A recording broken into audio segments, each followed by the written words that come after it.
Good morning, Sacramento and beyond. Welcome to our final for season 1 of our brunch special here. Of course, we have my co-host, Amy Littell. How you doing this morning? I am alive, not dead, but not as perked up as Miss Captain Dylan Hunt over there, or Captain Miss Dylan Hunt. I don't know. Yeah. She's intense. She's loving it. She had her coffee this morning. Rolly's down here now getting jealous, trying to get me to pick her up. Like normal, where she's like normal, yes. So yeah, you said you're not as pep today. What happened? Did you stay up all night? Yes, I did. I ended up watching 4 hours of Royal Rumble. Mind you, I had never seen a Royal Rumble in my life. Ever? No.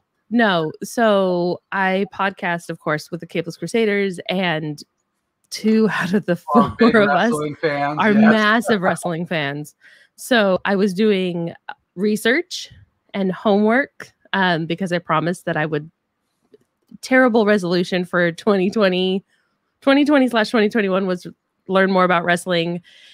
I watched literally 4 hours, so 97 to 2000 for Royal Rumble, and I watched it was an experience. And my first one was the 97 Royal Rumble, where I felt there were shenanigans afoot, but we could talk about that with our guests. With Josh, yes. So yeah, we'll talk. So it was your resolution for 2020.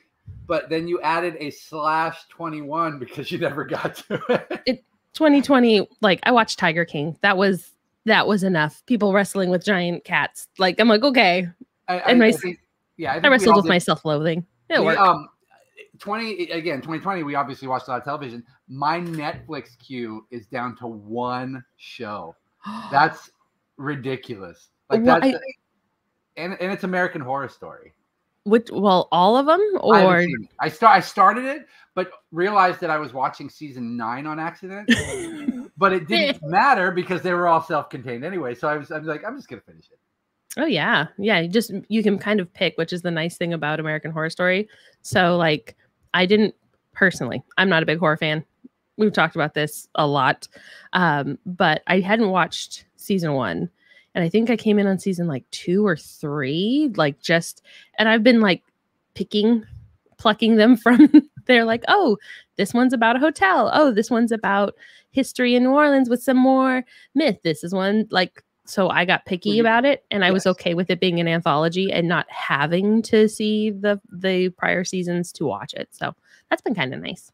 Yeah, then you can weed out the ones that you don't enjoy. Speaking of the horror though, I've been watching Sac Film Fest, which is going on for everybody. Today's the last day. Today's our last day. We had Bex on last week. She got me excited about it, so I signed up. I've been watching some stuff. They had a feature film last night that was really good. It took some of your typical horror tropes. It was some young people stuck in a cabin in the woods. Very, very typical. But then they kind of spun it, changed some things, gave me a new take that I've never seen before. Really excellent. If you guys want any info on that kind of stuff, Sac Film Challenge. And there's one more night. You can still sign up. It's only $10. I'm going to have mine on just to see what they give me, because tons of shorts, there were music videos, just a little bit of everything. I love it. Well, I'm glad that you've had the time to do that, since I really wanted to, and this weekend has gotten away from me. hence 4 hours of Royal Rumble past midnight. Why did you start on 97? So to be honest, they don't sponsor us, but Peacock has WWE available within their content, and you can sign up for the free account. Yeah. And so you get a lot of the different content, and they have the best of WWE.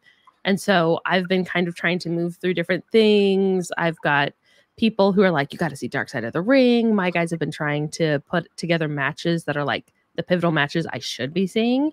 And yeah, I went in there and it was like, the best of Andre the Giant, the best of Owen Hart, the best of Bret Michaels, and correct me if I'm wrong. Not That Michaels. era right there when you were watching like 97 and such. That the was Attitude Era. That was like Stone Cold and what's his name? The actual Olympic guy. Jen loves him. Kurt Angle. Yeah. So that was that era, right? Yeah. So it's the Attitude. Yeah, it's the Attitude Era. So it's right there. You have like a young, 97 for the Royal Rumble, there was a young Dwayne "The Rock" Johnson. Oh my God. Under the title Rocky, which is even cooler. But he was so much smaller back then. He's huge now. He was, yeah, he was. I really want to talk to Josh about it because he is like, he's wrestling embodied. He is a wrestler. And I want to just like pick his brain. If there's things that I should probably be watching or matches that are like, these are my favorites and here's why, I want to find out about that. I just turned on the light really bright, so I don't know. Then let's pull him on. Let Josh come on in. Good morning. Welcome. Good morning, sir. And for everyone who does not know, this here is Sir Samurai. And now they all know. They're like, oh, wait, I recognize him. No, they're like, wait, I don't recognize him. He has a shirt on. Yeah, that's fair. Sir Samurai of the Supreme Pro Wrestling, our resident Sacramento troop. What do we call it? What group federation? Organization for wrestling. And you guys are performing again. Things are happening. And of course, he is a huge wrestling fan.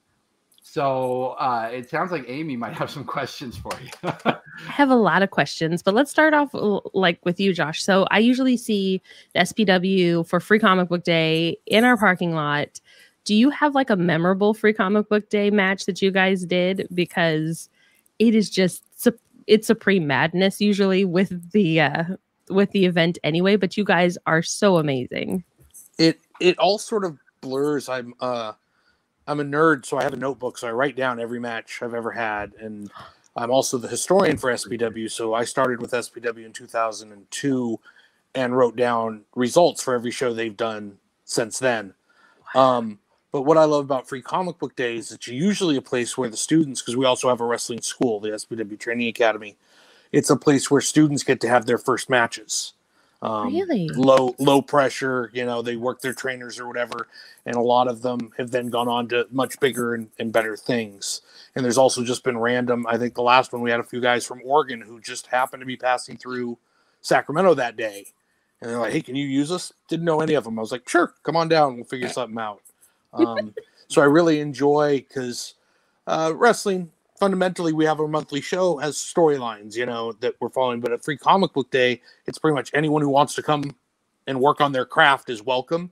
So it's a chance to wrestle with people that we haven't wrestled before, or, as I said, to give young people a chance to wrestle in front of a crowd. I'm kind of disappointed, though, because your most memorable match at Free Comic Book Day clearly should have been the one where I got in the ring with you. That's true. That's true. And of course, I was pinned. Right. Well, no way that was coming out any other way. I mean, we could have thrown you over the top rope. Like they at least pinned you.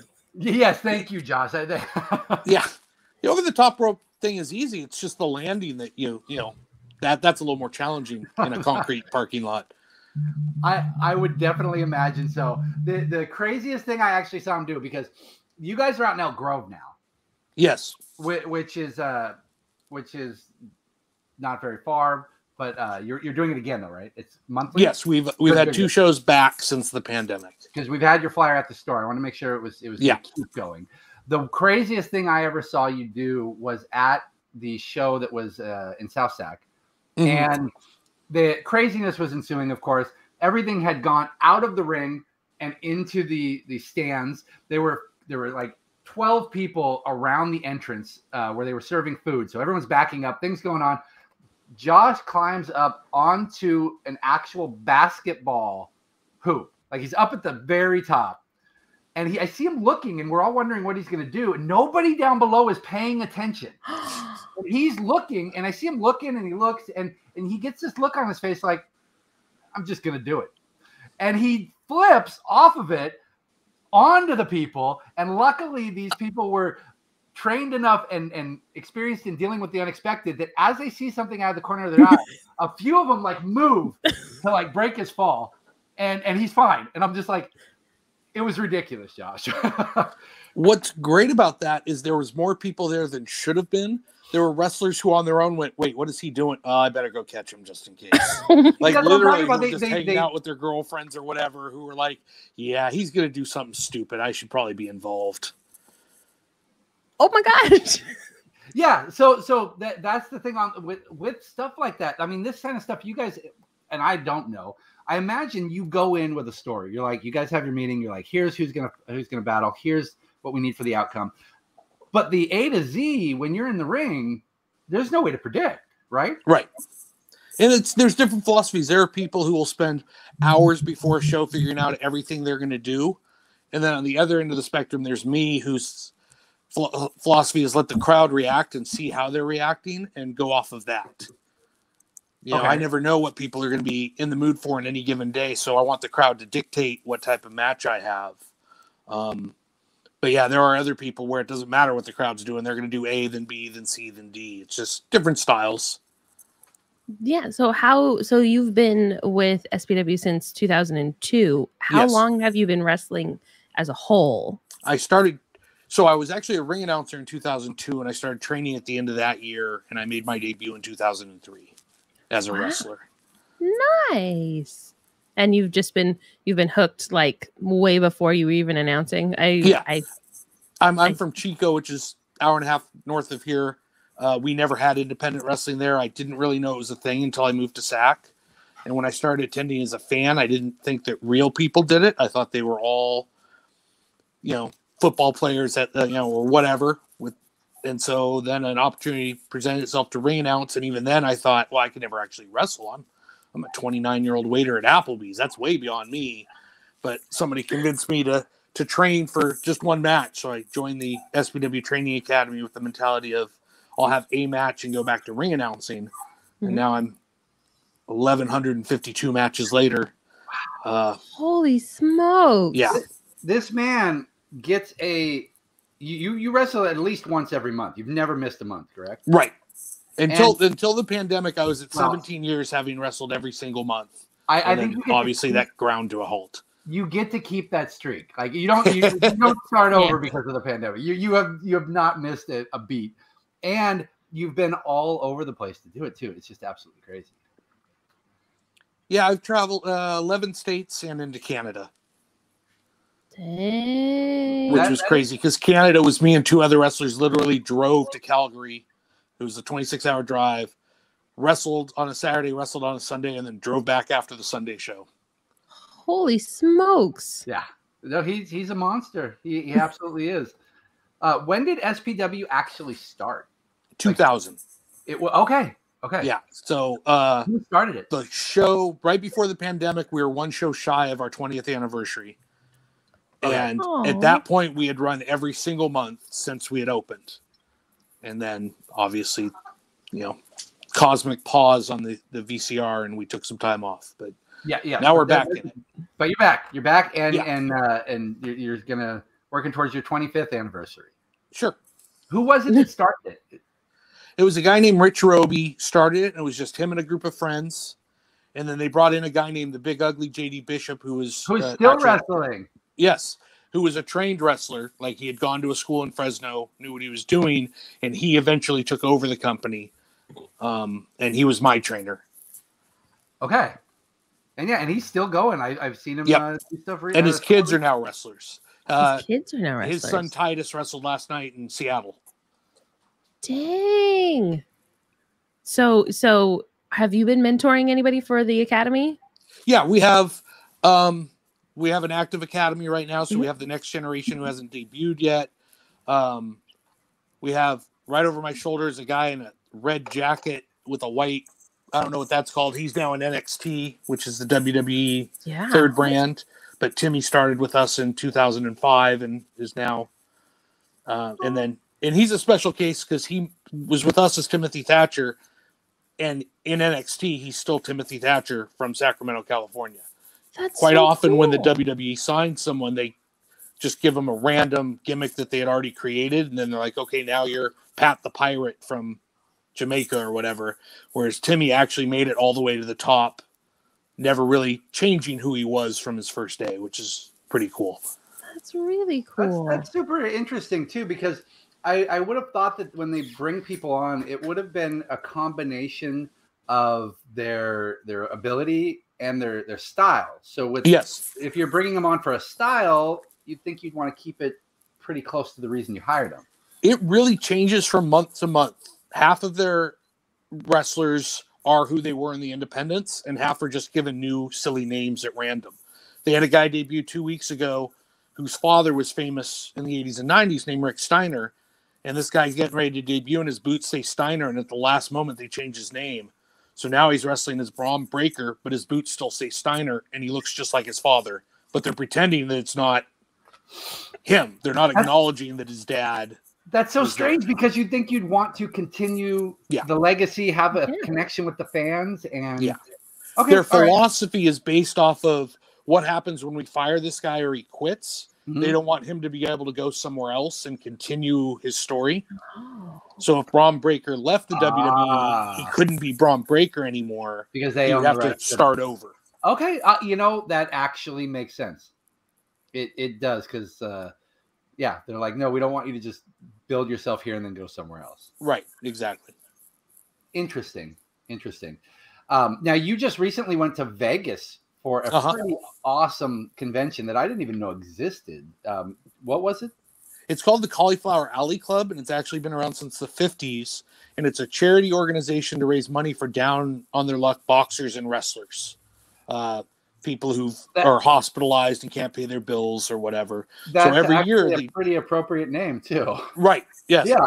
So every year they do a convention, and the convention involves 2 nights of wrestling, and then panels with various famous people, and then a big banquet where awards are given. And this year the featured guest was Rey Mysterio from the WWE. So it was pretty cool. We're at one table, and 3 tables over the room. I think we counted like 6 WWE Hall of Famers were at the banquet. So I'm sitting with my girlfriend, who is not as nerdy as I when it comes to wrestling. And I'm like, that right there is Randy Orton's father, and over there is so-and-so, and over there's Rob Van Dam. And so it's just really cool because Rob Van Dam was there? Yep. He's there every year, actually. He's a regular. I imagine he enjoys the Vegas lifestyle, so any excuse to go and have fun. But what's neat about that I don't think you get in other forms of entertainment is, to the old-timers, we're all just professional wrestlers. They're not like, well, I've worked the WWE, and you've only worked, a Catholic Gymatorium or a Elks Lodge. Yeah. It's a brotherhood and a sisterhood, and I find it really cool that I've run into, in previous years, I've rode the elevator with Stone Cold Steve Austin, and I didn't want to bother him. I just wanted to be able to text my girlfriend and say, I'm on the elevator with Steve Austin, but I was wearing the badge, and he started questioning me.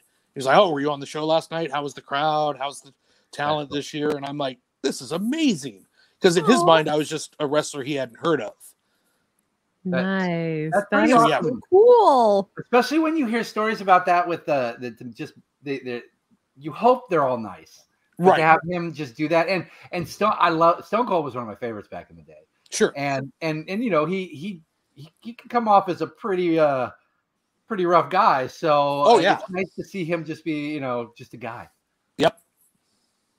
Yeah, he was actually so after my 4 hours of Royal Rumble last night, I also threw in the 17 main event, or WrestleMania 17, the main event. Sure. With Rock and Stone Cold. And I don't know, to be honest, I don't know how you guys do it. This is the sheer athleticism and the talent that it takes to get into the ring with all of you guys and maintain storylines and sell it all the way to the back. I don't know how do you do it, Josh? I don't know how you do repetition.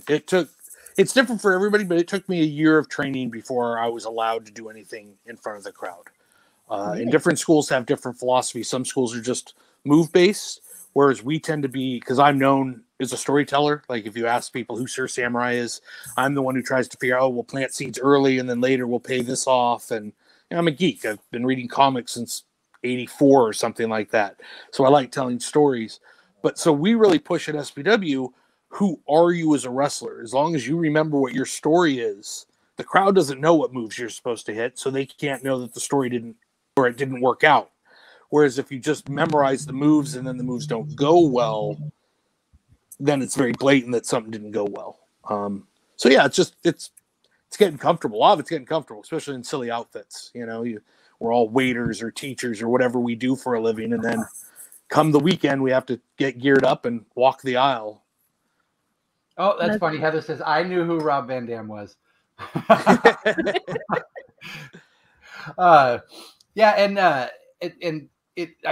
funny or not funny, but Amy brought up the athleticism, and it really is a huge factor. Like, people who don't watch wrestling, I don't think quite understand what goes into it. Because you not only have to be able to pull off these moves, but you have to be able to work with somebody without talking to them and getting the story progressed, making sure things move. I mean, it's a different kind of soap opera where you get invested in these people's lives, what's going on with them, how they're going to react. And I've seen your fans, they get into it. They've got chants, they've got signs. It's just a really fun story to watch. And you said also you're a big comic guy. You are heavily invested in the X-Men at the moment. Yes, I'm still collecting all the X books. I feel like some of them are going to be ending soon because I feel like some of the stories are petering out. But I'm curious to see what happens with Inferno and where they go after that. So you're doing all of the titles for the X books. She's like mystified. Yeah. Over the years, there's been times where I'm buying 30 books every week, and then there's times where I really whittle down to just core 2 or 3 books. There's only a couple books that I've collected forever, but I've always been core X-Men. But when they did the relaunch, I was like, well, I'll jump in and see. And Ben and I have talked about it on Wednesdays because every Wednesday I'm at Empire. I really enjoy in the current run how many different characters are getting to do stuff instead of 5 different books with the same characters. Yeah. Yeah, Scott. Wolverine's only in 1 book, right? Yeah, and they didn't even put him on the primary X book. They put X-23. Yeah. Is she? But she's amazing. She's amazing. She's amazing. And I haven't seen Gabby in a while, which is weird. She's in New Mutants. Yeah, Gabby has a storyline in New Mutants. Okay, so she's good. They haven't forgotten her. Yeah, no, she's still a relevant character. Now, is X-23, I'm trying to remember because I've read all 3 so far. Is she now using the Wolverine title? Yes. They gave it back to her because they took it away when Wolverine came back. Yes. No, she is in the X-Men team as Wolverine. Good. They've done so much progression on that. I hate when they backtrack on it. Yep. It's all that giant, it's the giant retcannon. Like, we can make the joke for Marvel and the TVA and the retcannons that they would use for the Time Police. We're seeing lots of retcannons over there. That's just, it's bonkers and not nice and the good bonkers. Not the good bonkers. Not the good bonkers. So do you have any recommendations for Amy to watch? Because she's going down this rabbit hole. Because I don't know if you heard, Capeless Crusaders, that she's part of, a local Sacramento podcast, a great Sacramento podcast, has a couple huge fans of wrestling. She has been going down this rabbit hole, and tell him what you've watched, and then he can give you a couple of recommendations. Oh Lord. Okay, so basically, I already talked about my 4 hours WrestleMania main event 17. I think I did WrestleMania 7. I've done the main event for WrestleMania 1, a random bunch of Dark Side of the Ring, which is just a great show, but so depressing. Right? Like, you never feel good at the end of an episode of Dark Side of the Ring. No, they're beautiful and they're moving, and then you're just like, what the heck is going on with these guys? It's like I want to support them, right? And I can't. And the 2-parter for Chris Benoit just broke me. So bad. And then, of course, I followed up with watching a whole bunch of Eddie Guerrero and his comeback match where he won the belt. Yeah. And then, of course, immediately in that collection was the memorial right afterwards. And I was like, I'm not okay. Right. And I'm not going to say my guys are slacking, but they've never made me a list of what to watch. It's just whenever the mood strikes and they're like, hey, you should do this or you should do that. Like, what was it? I think it's A&E. It started coming out with the search for WWE's most famous treasures. Yes. Yeah. And so I watched the Undertaker one. And then of course, Mick Foley's was right after it. And I'm kind of falling in love with Mick Foley in every iteration of him. Like, he's amazing. Yeah. the 90, I think it was 98, the 98 Royal Rumble where he came in 3 different in slots, and he started and he started out with Cactus Jack in the first slot, and I was like, no, don't do it. It was so amazing. And I just like, yeah, any advice, or you're like, hey, if you like this, you should probably watch like this one or aim for this year, or because I haven't. My guys, I was talking with them last night, texting, and they're yelling at me, of course, because the 97 Royal Rumble was a hot mess, and I could have sworn that Stone Cold was out, but he wasn't out, so they changed the rules in 98 and 99, and they're like, over the top rope, you have to be thrown, you can slide out, and there had been a luchador. It's a whole debacle, Benjamin. It's a whole debacle. So I like got up in arms. They got up in arms at me, but they were talking about that since I was just watching a Rumble or a WrestleMania, I was missing all of the story through the weeklies, through the monthlies that built up those events. So is there like pinnacle points or pinnacle moments, big footnotes that I really should be kind of looking into? So recent stuff, the 2 matches that jumped to mind, because obviously wrestling's been around for so long, I could give you 1,000 things to watch. But I got time. Let's go. This year's WrestleMania was first Mania back with the crowd. WWE had been taping empty arena, and then they went from empty arena to view screens. So like the crowd was just made up of people on screens. Like Zoom. Yeah, pretty much. And then Mania was the first show back, and the main event for night 1 was Sasha Banks versus Bianca Belair, and it was the first time women had a singles match main event at Mania. And that one's amazing because both women got emotional before the match started, because the crowd was so into it. So that's one of those that I think is a good, where you don't even need to know like the backstory of their feud or anything like that. It was just, it was history. And it was the first time ever that 2 women of color main evented WrestleMania. So cool. And then they delivered, because then they, you know, you can have all the hype. It's like a movie or anything else, but then you actually have to deliver during your time. And the match was great, and the crowd was amazing. And it was the return, you know, after you sort of get used to there not being a crowd or nobody caring. So that one was incredible. And then a couple weeks ago on AEW, which is now the rival company, which has just opened a few years ago, one of WWE's most famous wrestlers has jumped ship, Daniel Bryan. Punk? Oh, no, not Punk as well. Punk is one story because he retired 7 years ago because he was so burnt out. So his return at AEW was amazing. But Daniel Bryan, whose real name is Bryan Danielson, WWE was being cute when they gave him his fake name. They just switched his last name around. Had his first match there, and it was against the champ, Kenny Omega. And the crowd was insane, and the match was insane. And it's just, to me, you can have a subpar match technically, but if the crowd truly cares, then the match is amazing. And you could have a match that technically is perfect, but if the crowd doesn't care, the match failed. Like the crowd is such an important part of it. And those 2 matches I just named with the crowd, like you just, as a wrestler, you get emotional because they care so much after being away from it for so long. So those are 2 recent ones that I highly recommend. Cool.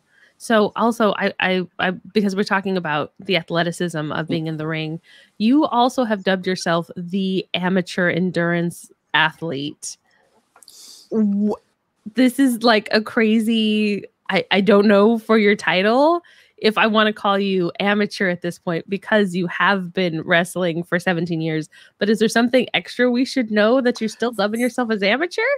Well, it's the amateur is more, I'm also a triathlete. Oh. So to maintain my health, I do triathlons, lots of running races. I've done the escape from Alcatraz 4 times. So whenever you're crossing the bay and you see the island, I have swam from Alcatraz to San Francisco. So those are my 2 gloves, and they're very connected because I'm one of the 3 oldest active wrestlers in Northern California, but also I can wrestle an 18-year-old, and usually after the match, he's going to be the one tired because I've been doing endurance sports for so long. So yeah. I see. When I used to, I feel bad now. When I used to do my running, I would always find you there. You know, you don't miss a beat. Like no matter which one I did, there was Josh. He's ready for the match. And you said you're one of the 3. Big Ugly's got to be one of them. Yeah. And who's the third? The third one is a guy named Mustafa Saeed, who's actually, if you watch the New Jack episode of Dark Side of the Ring, Mustafa's his partner when they were the gangsters.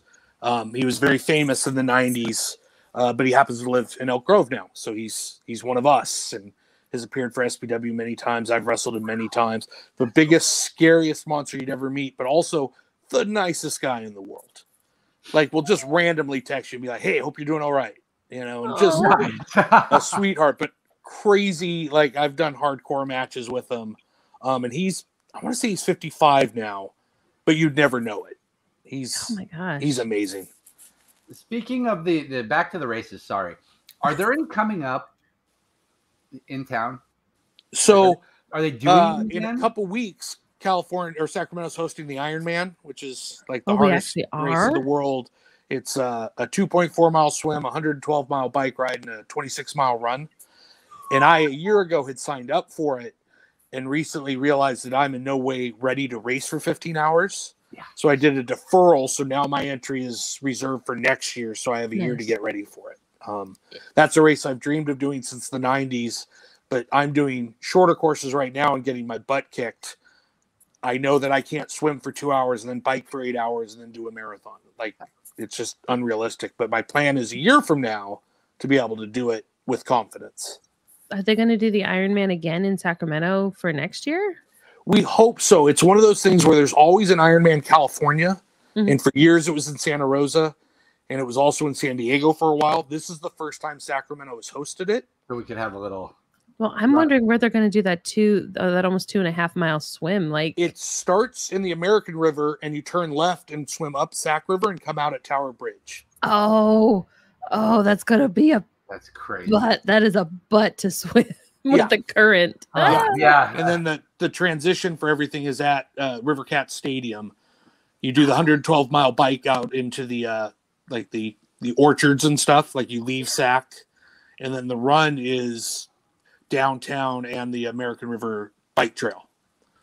Okay, so then I was thinking like something I could do. Like, are there any 5Ks? I have a calendar on my fridge, and there is a 5K in Sac almost every weekend. Okay, because the running community is so big, and what's great is 99% of them are charity for something.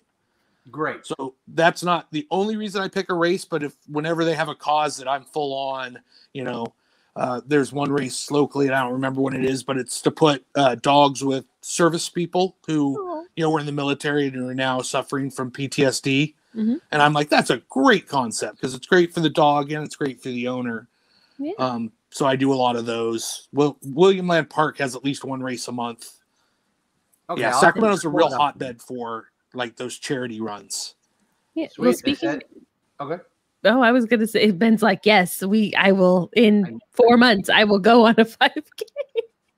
But speaking of charities, I hear that you did something really awesome and partnered with Alex Lemonade Stand. Is that true? Yeah. The entire time I've been wrestling, I've worked at Applebee's solely because it gives me the freedom to work as much or as little as I want based on my wrestling schedule. Nice. And every year they do a month of fundraising for Alex's Lemonade. And for the past few years, SPW has then partnered with them, and we basically do a show where we bring the lemonade stand out to the show, and we raffle off prizes. We usually raise a couple $100. This year, one of the wrestlers' bosses made a big donation, so we actually raised $1,400 for Alex's Lemonade, which is a childhood cancer charity. So it was a really good night for us. And also, September is always our worst month of the year. We've never drawn more than 100 people, but 2 weeks ago we drew 116. And raised all that money. So it was a really good night for everyone involved. Nice. That is very good. Amazing. That is so awesome. Like, and I think Ronnie's trying to give us like, the wrap it up finger, but I know that Ben was saying you've got events coming up. Are you guys still doing your Halloween show this year? Yes. October 17th is our annual Halloween show. We have it set in at Soccer World where we're the third Sunday of every month for the rest of the year. Nice. So October is the Halloween show. November is the food drive show for the Elk Grove Food Bank. And then December is our toy drive show.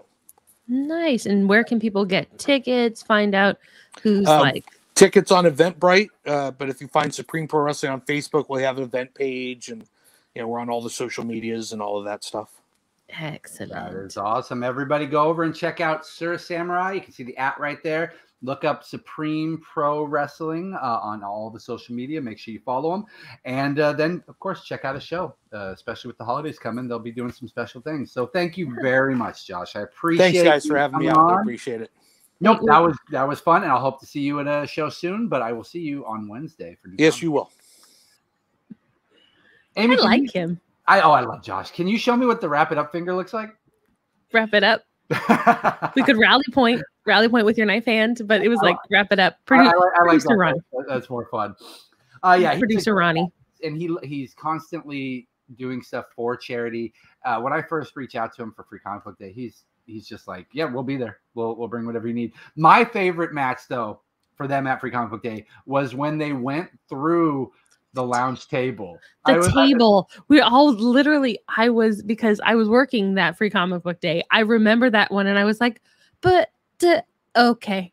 There goes like putting things back. We're not going to have any space for the chessboard. It'll be fine. It'll be fine. It was a cheap table. I was more worried for the wrestler because all of a sudden you hear the crowd go, "Whoa!" That's the kind of stuff that they do that people just love, and they know how to fall. Because if I was to just fall even into the table, it would hurt. I would be walking strange for 2 weeks. These guys get thrown into the table, and they get back up and jump in the match. And they just keep going. Like they're absolutely amazing. And like Josh is like the super nicest dude ever. Like, oh my gosh. Now I'm just going to bug him on Wednesdays. Be like, hey buddy, I saw you. You remember? I need more recommendations. And going down that rabbit hole, you're going to have so much to talk about. Jen is actually a way bigger Wrestle fan than I am. She in the 90s, she was super into it. We'd stayed at a friend's house. She'd never watched it. We were moving. We needed a week where we didn't have a place to live. So we stayed at a friend's house, and him and his wife were into it. For the next week, that's all the three of them did. And then when we got home, the door was open. I'd come home one day and she's discovered that John Cena's a rapper. And there's oh my gosh, no. Blasted. It's a bad man. I'm a bad man. It was amazing. No, it is like, I'm not going to say it's been becoming a passion project of mine, but it's so much fun to see the history of something that's been around for so long and seeing legacy stables and just families and how they move and the people that are these amazing technicians, but also are really great with stories and like the camaraderie and the family aspect that Josh was talking about, that the old timers, you're all just family. You're all just wrestlers. And like, you see it translate in the matches when they're working together with the older, and you can't say pros, but with the older guys and the younger guys, the ones that know the family aspect of it, you see the care and consideration that they take for each other. And I was just like, I was gobsmacked. Also, I was screaming bloody murder when I watched my first Royal Rumble. So there's video of me just freaking out about everything because it is a sensory overload. If that's your first thing, don't do a rumble into a Royal Rumble into like trying to figure out what's going on and who's who and what's, because they don't put the names for everybody that comes out. It's theme music and they go. And so everybody, the fans know. They're just like, oh my God. Yeah. The fans are like freaking out and they know. And then they got the countdown for every 90 seconds or somebody else that's coming into the ring. You don't know who it is. And then I'm just going, I don't know who that person is. I'm kind of scared. And then everything happens and people rebrand. So like the first one, so the 97, this is really bad. 97 Royal Rumble, Rock was under Rocky. And then I think it was the Domination Nation was part of that group. The next year he had rebranded as The Rock, and they had split. I think that was the one that they had split up. But The Rock had turned heel and he had split up. And so everybody was having different names that were originally part of the Domination Nation. And then you had DX that was going on as well. And it just like, and Triple H was like going by his full name in 97, but in 98 he was Triple H. And then 99 he wasn't Triple H, but he was Triple H. And then like the 99 Royal Rumble was the one where Stone Cold, it started with Vince and Stone Cold at the very beginning, and it was the most interaction with the crowd, like for storyline. It was just bonkers everywhere. Everywhere, Benjamin. Everywhere. End, and now you can, everything from here on out will be gravy for you. You figure No, it won't. It gets worse. It will. Oh, well, Amy, thank you so much for being my co-host these last 3 weeks. This is it for a little while, everybody. Amy, of course, you guys check out Capeless Crusaders and find out more about them. They've got podcasts on everything that's geeky and more. I know we got some sports fans over there too. So just a little bit of everything. Thank you again, Amy. I hope you have a wonderful weekend. I will see you in the shop, and everybody else, enjoy your Sunday. I'm going to go get something to eat. I need you to. Bye, guys. Goodbye, everybody.